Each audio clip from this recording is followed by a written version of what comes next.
ساندويشات ماريني مطلوع. شوفوا كي نقول لكم بنه مش نورمال، مع واحد الخبز يجيكم فارغ من داخل، الحشو ما يجيكمش خلاص ناشف. شوفوا بنه على بنه.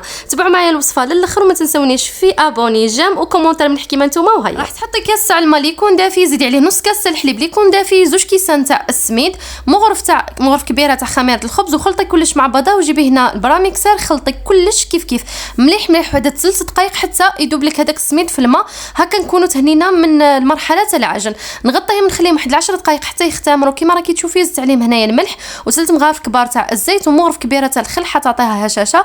نخلط كلش مع بعضها ونجي هنايا نطم الفرينه روحوا معاها بالعقل حتى تنطم معكم وتخرج لكم عجينه طريه كيما راكم تشوفوا. وهنا ماشي تعجنوها برك لحدوها هكا باه تخرج لنا كيما راكم تشوفوا، يعني ما نص دقيقه. غطيوها وخليوها حتى تخمر لنا بزمان نخدموا الحشو تاعنا. انا جبت كميه من تاع الدجاج قصيتهم كيما راكم تشوفوا هكا يجيو طوال. زدت عليهم مغرف كبيره تاع ايورت ناتور، نص مغرف كبيره تاع الطماطم، شويه تاع الهريسه و2 مغارف كبار تاع الزيت والتوابل حنكتبهم لكم اسفل الفيديو. غطيتهم وحطيتهم في جهه وخليتهم يتماريناو كيف. نرجعوا هنايا اكيد كي نقولوا لي ساندويتش نقولوا الفريت. هنايا جبت كميه تاع الفريت اللي قليتها، وهنا بعد ما تضاعف لي الحجم تاع العجينه تاعي جبتها نحيت لها ديغازيتها يعني. وجيت هنا قسمتهم الكوريات، وزن كل كوريه 115 غرام، سينو ديروا بعينكم ميزانكم حتخرج لكم 9 كوريات.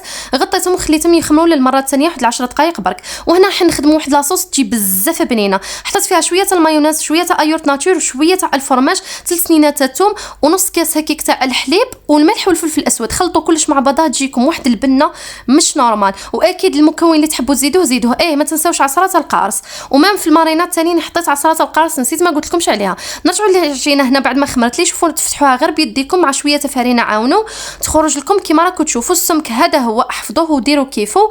حطوهم كامل كيف بعضهم كيما راكم تشوفوا. زيدوا غطيهم واحد 10 دقائق ولا ربع ساعه حتى يزيدوا يخمروا لكم مليح كيما راكم تشوفوا. نجيو هنا ديريكت نطيبوهم.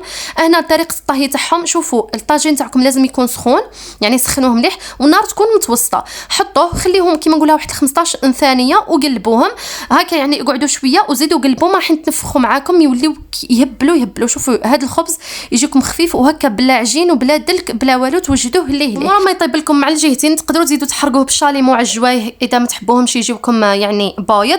ونكمل نطيب الخبز تاعي كامل. شوفوا كيف يخرج لنا، شوفوا يخرج بزاف بنين وبزاف خفيف. شوفوا كيفاه من داخل ما يجيكمش خلاص معجن وثاني ما يجيكمش يعني هذاك اللي ورقته خفيفه.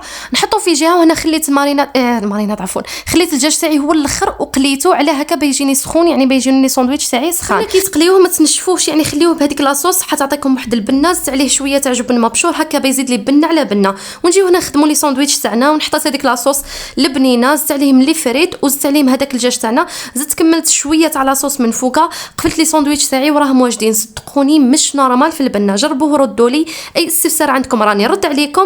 صينو قولوا لي حبينا ولا ما حبينا.